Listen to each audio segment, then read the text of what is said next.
अस्सलाम वालेकुम नाज़रीन, मैं हूँ राजा उमर और आप देख रहे हैं न्यूज़ की दुनिया HD। नाज़रीन, आज के प्रोग्राम में बात करेंगे कि क्या जंगों से सिर्फ इंसान ही मरते हैं। इसराइल गजा पर जो कुछ कर रहा है वो किससे सीखा।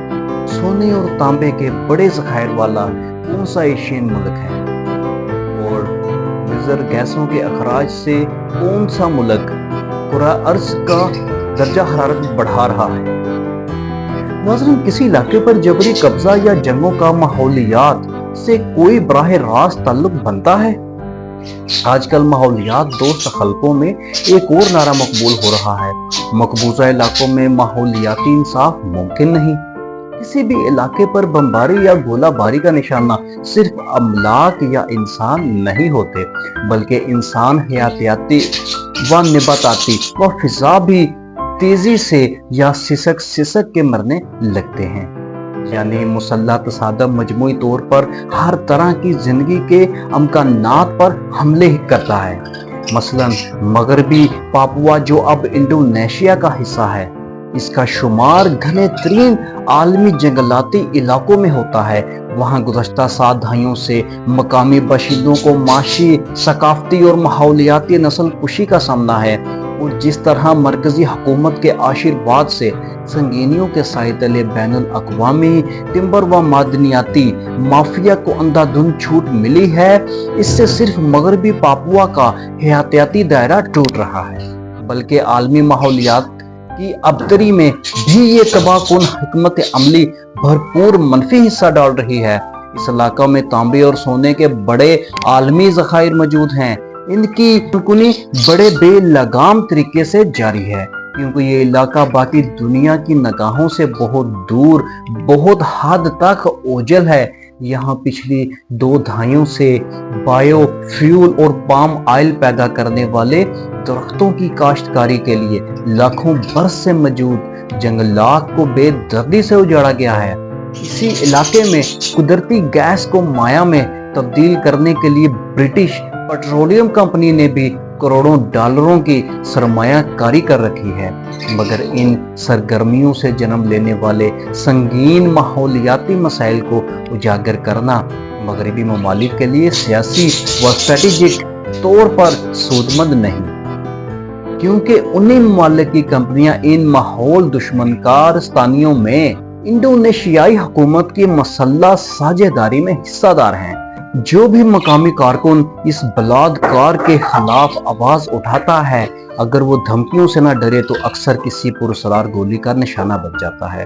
अंदाजा है कि इस वक्त इंसानी तरक्की के नाम पर जो शोबे मुज़र गैसों के अखराज से कुरा अर्ज का दर्जा हरारत बढ़ाने के जिम्मेदार हैं, उनमें जंगी मुहिम जोई का हिस्सा 5.5% सालाना है। ये मिकदार जहाज रानी और फजाई कंपनियों की सरगर्मियों से पैदा होने वाले आलूदगी के मजमूई सालाना अखराज से भी ज्यादा होता है। इस पसे मंजर में गजा में जारी इसराइली फौज कुशी के माहौलियात पर मुज़र असरात पर ध्यान दिया जाए तो दुख दो चंद हो जाता है। लंदन की क्वीन मैरी यूनिवर्सिटी के माहिरीन की ताज़ा तहकीक के मुताबिक जंग के पहले 4 माह में गजा की फिजा में फैलने वाले मुज़र माहौलियाती अनासर और आलूदगी का अखराज 26 ममालिक के मजमूई सालाना गैस अखराज से भी ज्यादा है। और अब तो ये जंग 10वें महीने में दाखिल हो चुकी है।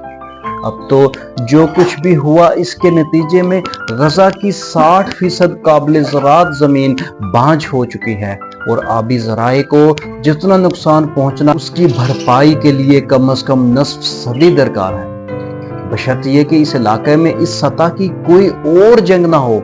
इसराइल इस वक्त गजा के इंसानों और ज़मीन के साथ जो कुछ भी कर रहा है वो इसने अपने सरपरस्त अमेरिका से ही सीखा है, जिसकी बुनियाद ही मकामी इंसानों और वसाइल के नस्ल कुशी पर उठाई गई हो। बहुत दूर क्यों जाएं, वियतनाम की जंग 50 बरस पहले ही खत्म हुई है। 10 बरस तक जारी रहने वाली जंग के दौरान 50,000 अमेरिकी फौजियों की जानें एक लौ हासिल जंगी हदफ की नजर हो गई, जबकि 30 लाख के लगभग वियतनामी रज़क खाक बन गए।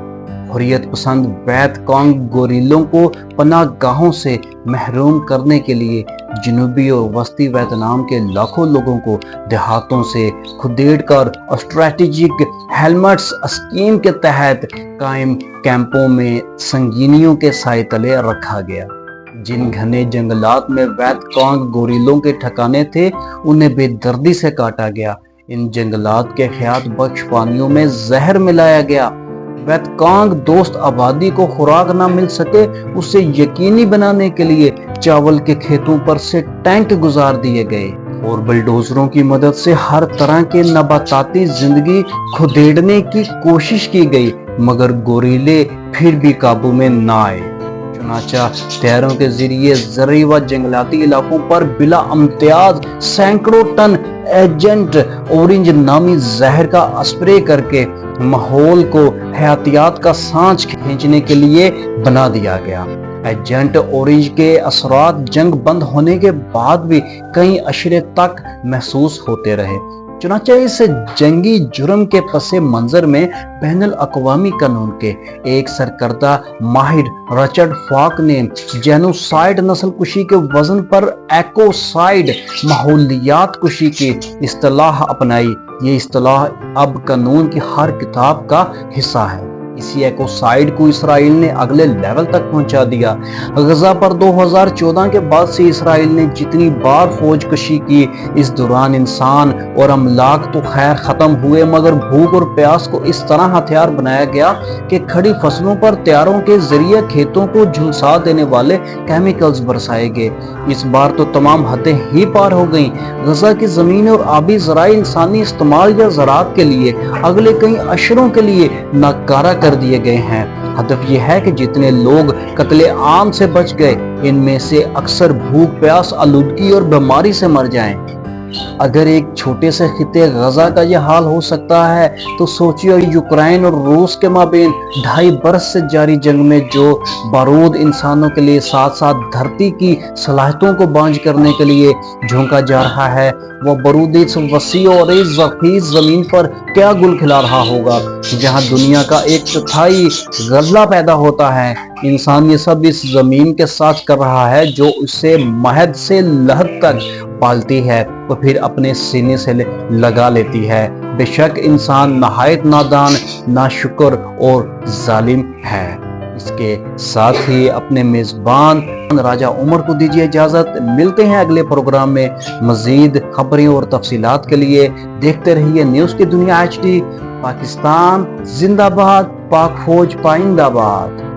مزید خبریں اور اپڈیٹس کے لیے سبسکرائب کریں ہمارا channel and press the bell